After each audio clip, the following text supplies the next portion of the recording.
Hey everyone, I just want to thank you for tuning into today's message. So appreciated. Love getting to connect with you guys. And I want to hear from you as usual. As we dive into today's message, I want to hear from you guys. I want to know what's resonating with you. What's your experience on the topic that we're going to cover today? Because guaranteed you're going to have some sort of connection to what we're actually talking about today.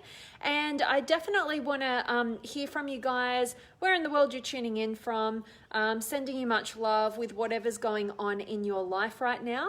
And I definitely want to dive into today's message with you guys because it's going to be another powerful one. Now, this is one for anybody who has got some sort of form of destructive behavior that comes into play with whatever you're trying to do in life, right? So basically what we can do is we can look at what are my destructive patterns, right? Like a lot of us have procrastination, right? That's a big one.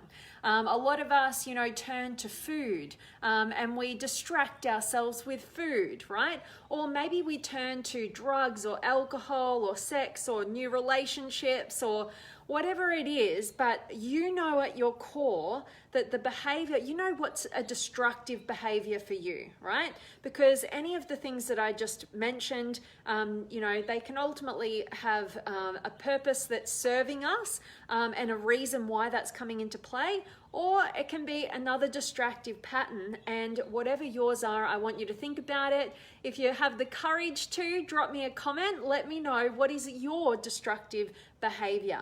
For me personally, throughout my existence and, now my ability to reflect back and see different times in my life that were, maybe things weren't going so well in some regard, I can see the destructive patterns come into play, and I've tested out a bunch of them, right? Like I'm no stranger to a destructive behavior pattern, but the difference is, owning that, acknowledging that, and then looking for the deeper truth. And the deeper truth I want to share with you guys is this one, that below every destructive behavior is an unacknowledged truth. Okay, so this is what I want to dive into with you guys and see if this applies to the destructive kind of behavior that you feel that you have coming up into your life, right? So let's look at that.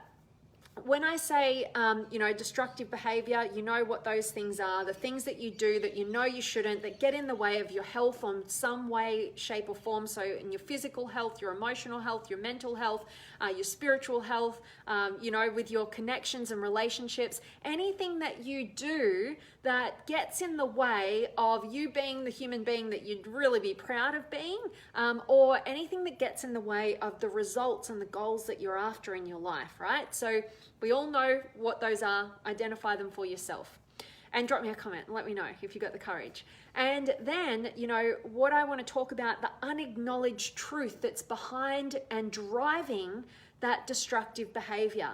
So next time you fall into the trap of your destructive behavior, maybe you do something that I tend to do, which has been turning to some sort of yummy food, right? Like just any sort of food that can, just taste good. It might not even be hungry, just tastes good. It's just delicious, right? And what I was finding is, and this has been a pattern throughout my life, like I've said, now I'm aware of it, so I see it, and now I ask myself the questions I'm going to share with you guys today. But basically, I can see that pattern creep back into the sphere of my life. Now, eating foods that taste good but have no nutritional value, that actually goes against one of my highest values in this life, which is looking after my physical health, right?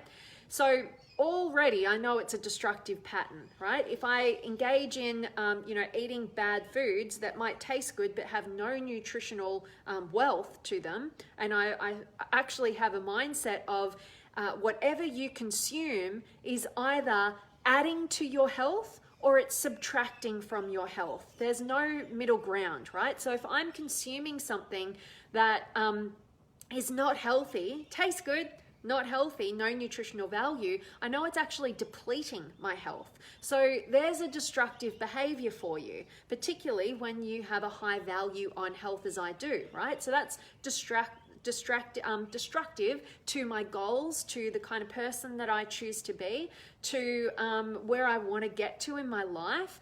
And so basically I can look at that, and instead of getting caught up where most of us do on the surface level, oh, like what should I do about that? What else could I eat? Or how could I create a healthy dessert, right? You might want to do that, but that's not where the problem is. That's where most people they just stay stuck because they're like, oh, I've got to solve this by finding a healthy alternative. But I want to ask you, what's underneath? What's the truth that you're avoiding underneath that destructive behavior?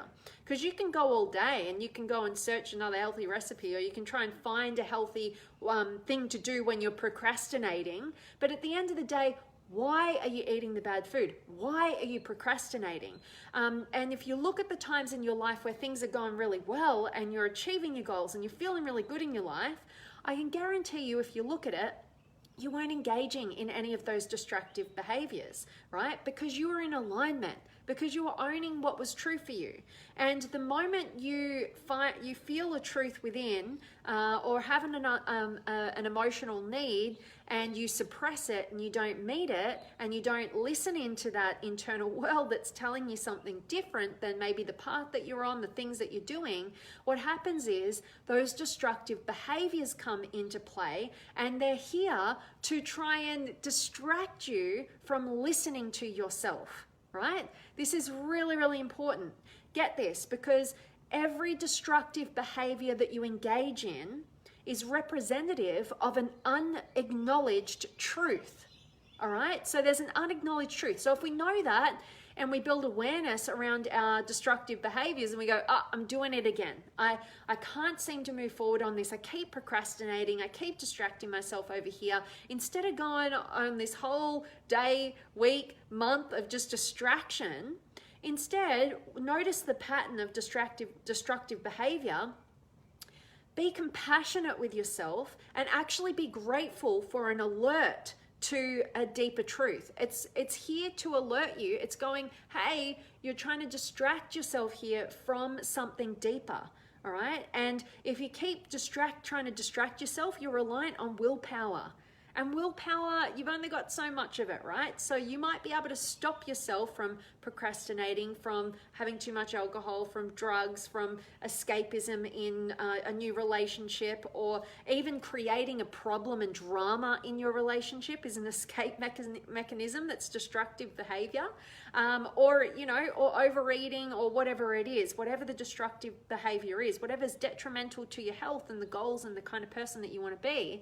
When you can acknowledge and be aware around that pattern coming up for you, because it'll come up time and time again, it's really here to go. This is the pivotal moment for me to ask myself the question, what is the underlying truth that's not being acknowledged? What is my fear and insecurity here right now? And basically what's true for me? What am I trying to avoid? What is it? What's that voice saying that I'm trying to not listen to that's making me engage in destructive behaviors? All right. And when you can do that, when you can truly, genuinely sit with yourself with compassion, notice your patterns. They're not who you are. Don't criticize and judge yourself for them. Reward yourself for the fact that you have the awareness to notice what your destructive patterns are. And then from that place, know that it's just a point right now to go, hang on, where am I out of alignment? What truth am I not acknowledging? What unmet need is going on for me right now? What am I actually feeling and experiencing? Because your body is quite intelligent. It's actually here to, it's here to wake you up if you look at it in that light. If you notice the purpose behind your patterns, then you can actually make a shift and a change and become a whole lot wiser and more connected to yourself than ever. All right. And so that's what I wanted to really share with you guys today. I want to check in with you guys, see who's been able to join me, see who's been having the courage to maybe share what their destructive patterns are. And I really, really hope that this one is of value to you guys, and it just gets you thinking. Number one, what am I destructive patterns that are getting in the way of being and becoming the kind of person that I'd be truly proud of, that's creating the life that I actually really want. And also, when you notice and build awareness around when those patterns come up for you, asking yourself the question, what is the underlying truth that I'm leaving unacknowledged here? You know, there's a reason why you're procrastinating. It generally means that there's something missing in the path and the action that you're taking. It's not maybe coming from the right place. It's about realigning. And the moment we can start to direct our lives from the inside out rather than the outside in, we notice that our lives actually become our own. We tend to have these destructive patterns come up when we're living somebody else's life. We're trying to, be who other people want us to be. We're trying to make other people happy at the expense of ourselves. And that's why we end up treating ourselves with disrespect, because we're not actually owning, listening, hearing ourselves. We're not treating ourselves with respect, what that inner voice is saying, what that truth is that's deep within you.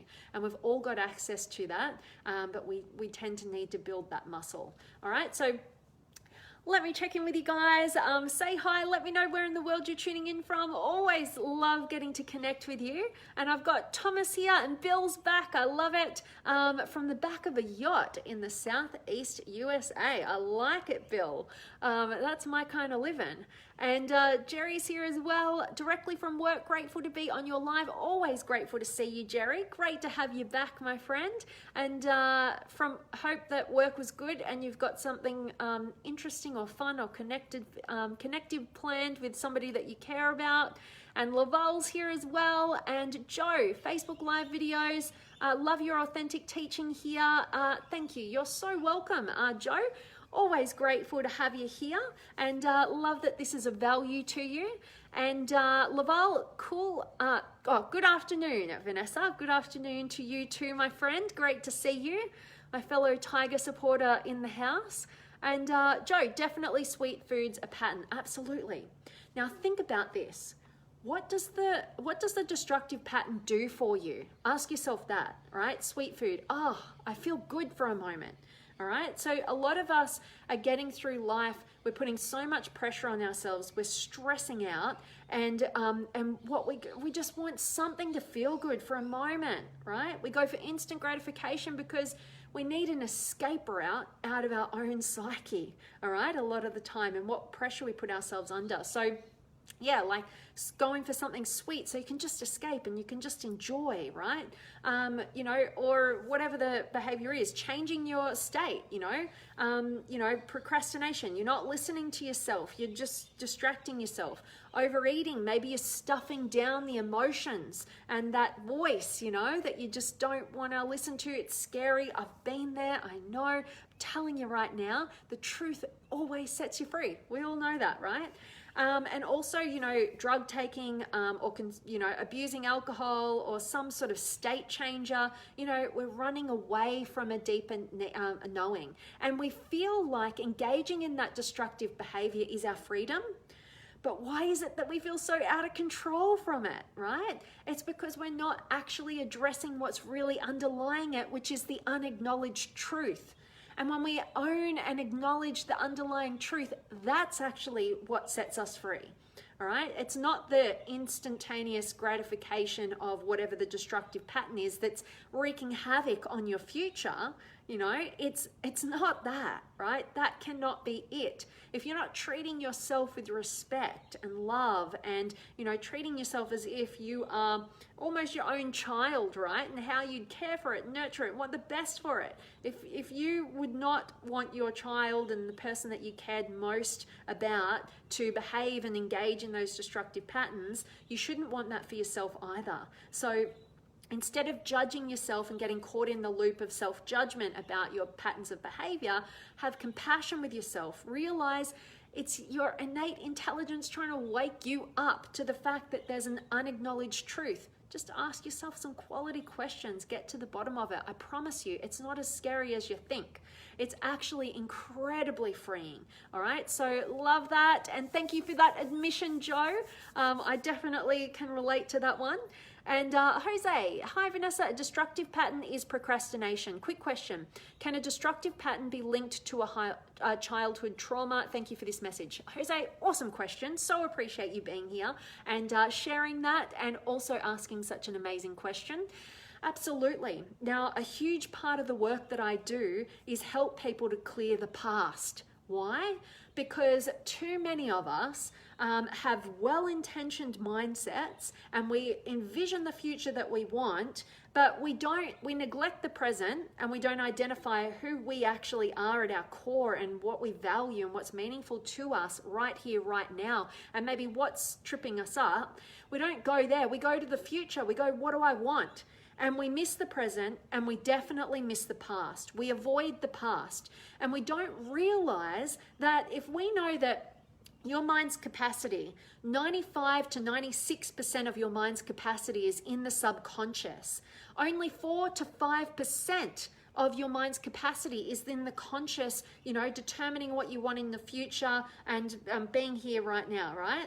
So what's in the subconscious? Your past memories, experiences, everything that's gotten you up to this point, as the choices that you've made to have the quality of person that you are right now. All your belief systems, all of that. So what they say is that anything that you're reacting to in your immediate environment has only about 4 to 5% to do with what's actually happening here and now, and about 95 to 96% it's a response to what's happened to you previously.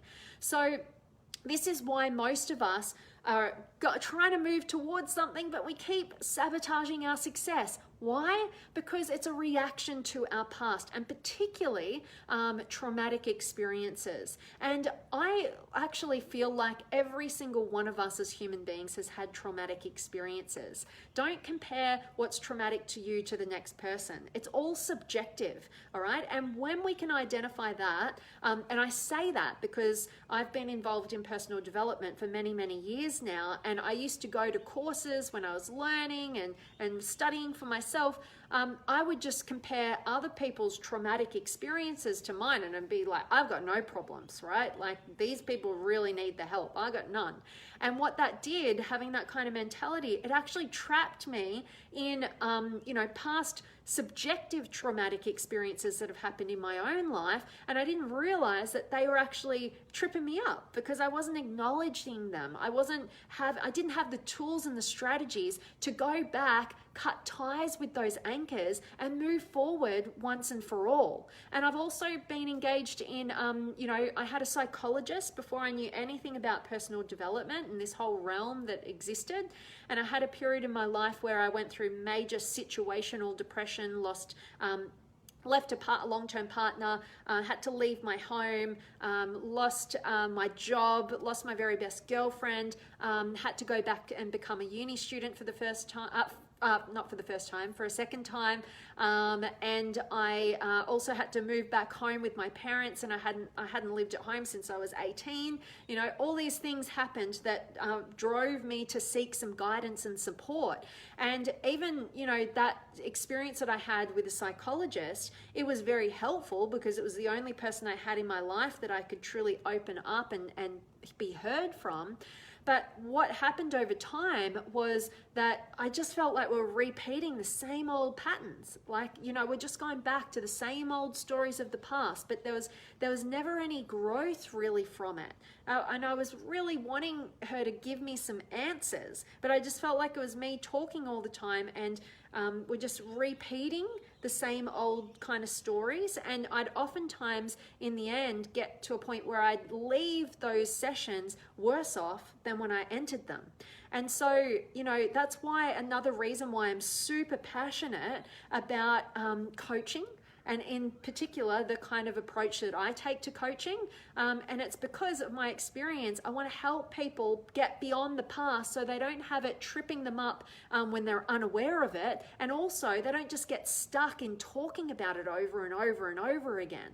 And look, I'm not bashing psychology at all, because I think it has a place. And in fact, most of my coaching clients, particularly if they have experienced some sort of traumatic abuse, those sort of things, I encourage them to actually enlist a psychologist or a psychotherapist as well. You know, just test it out. Go to war with your challenges, you know, but it's very, very important to go back and give your past self the resources that it didn't actually have at those times when you had those experiences. But now you're an adult. Now you have the ability to go back and acknowledge, go through a therapeutic kind of process so that you can unlock your potential and you can start moving in the direction of the life that you actually want to create, rather than have that vision of it and try and take some steps toward it, but feel like you keep sabotaging your success and never really getting there. So hope that's of help to you guys hearing that. And I so appreciate the question, Jose. And like I said, if any of you guys ever need support and guidance and help, please don't feel alone. Please do reach out to me. Like I always say, I'll either see if I can support you in the best way that I can, or if I can direct you in a good place, you know, so that you can go about reaching for that next level of your potential and not staying stuck in the same old pattern and not having any different answers. Okay, so appreciate that, Jose. And Jerry, for me, it's doubt leading to lack of confidence and procrastination. God, totally feel you on that. To remain authentic and a grateful mindset helped me see the light. Absolutely, beautiful. Authenticity is everything. What is that? Getting in connection with what's true for you. And most of us are so disconnected from that, because we've spent our lifetime, you know, living to the expectations of others. That's why it is the number one regret of the dying. I wish I had have had the courage to live a life true to myself rather than what I felt was expected of me. There's a reason for that. It's human nature. We have to understand that about ourselves and get into alignment with what's true for us, discover what's true for us. You know, when at first when I made a big transition in my life and got off the lawyer's path and started in the path that I'm on now, I had no idea what the pathway forward was. I just knew what was wrong for me because I was physically feeling how wrong that path was for me. And I was finally asking myself the questions to acknowledge that and to really bring that up to the surface and own that truth and cut ties with the destructive patterns that were coming into play. And they were big, right? And so basically, you don't have to always know the path forward before you can cut ties with the path that you know is not right. So remember that one as well, because so many of us are like, oh, I know this is not the right path, but like, I'm not quitting that until I know what the right path is. And they don't realize that every moment spent on the wrong path is degrading your soul. It's disconnecting you more from what's true for you. You know, when you're making poor decisions for yourself, you don't care about yourself enough to really make a shift and change that's healthy for you. You just keep treating yourself like crap. Right? And that's not healthy, is it? You know, and that's not going to get you toward the life that you want. And that day is never going to come, you know, unless you have the courage to cut ties with what's wrong for you, be willing to, you know, be in a bit of uncertainty so that you can actually go, hang on, there's got to be another way. Burn the boats, right? So that you can move in the right direction. And even if you don't know what that is, you know what the wrong direction is. So point opposite, right? And go for it. So love that. Jerry, thank you so much for sharing that. Absolutely. And remember this one as well. Confidence takes you building it continuously. You don't just one day get confident and then you have it for life. Confidence is connected to your competency, all right? Your ability, your skill. So what's ability and skill? You got to develop it. You got to maintain it. You got to keep growing it. You know, it's different to self-esteem, which is just knowing your value just simply because you're a human being, not because you've done or not done anything, but basically, you know, just being a human being, you have inherent value. That's self-esteem. It's very different to confidence. So know that if you're lacking in confidence, get into some action. All right, so inaction breeds fear and doubt. Taking action breeds confidence and courage. All right, so love that share, Jerry. So many of us can relate to that. And Wabe, hello to you. And Daryl from Alberta, Canada, always great to have you. And Ken, much love coming your way. And Judy and Chrissy and Renee, hello to you. And John and Ken, psychologist, but one has only helped me. A lot of time the answer is within yourself. Yeah, absolutely. Totally. And that's the point, right? The answer is always within you. But sometimes we need somebody outside of ourselves to shine a light, to kind of give us some light down the path, so that then, you know, there's a point where we cross over. We take the light from their hands and we continue our own journey. We're empowered. You know, sometimes we need other people to give us some answers that we get to experience and test out and see if that's right or wrong for us, so that we can build the muscle of making our decisions and moving forward and trusting and believing in what those answers are within. So love that, Ken. And oh, you are wonderful. Straight back at you, my friend. Thank you so much. That's so kind. And Patty's just joined us. Patty, I love seeing you as always, and I hope you catch this recording, get a ton of value from today's message, because it really has the power to change your life when you really get this. You know, notice what those destructive patterns are for you. No, you deserve much better, but be compassionate with yourself. Identify and build awareness around what those destructive patterns are, and just ask yourself the question: what is the unacknowledged truth that drives me to do this? Right? Slow it down, find the truth. The truth will set you free, like we know. All right, so that is my message for you guys today. I appreciate each and every one of you guys. You're such beautiful souls. I always appreciate you taking the time out to share and to contribute to the conversation, and share your experience authentically, and it helps other people. So much love for each and every one of you guys. Always appreciate if you do find value in any of my messages, to share them with people that you love and care about. That's such a gift that you can give to me. And as always, I'm sending you guys all of my love, light, blessings, gratitude, energy, enthusiasm, everything extraordinary coming to you, to wherever you are in the world today. I really do hope that it's beautiful, amazing, and extraordinary, that you're doing something super empowering, and today's message has definitely served you. Thanks again, my loves. So much love for each and every one of you, and I will see you all tomorrow.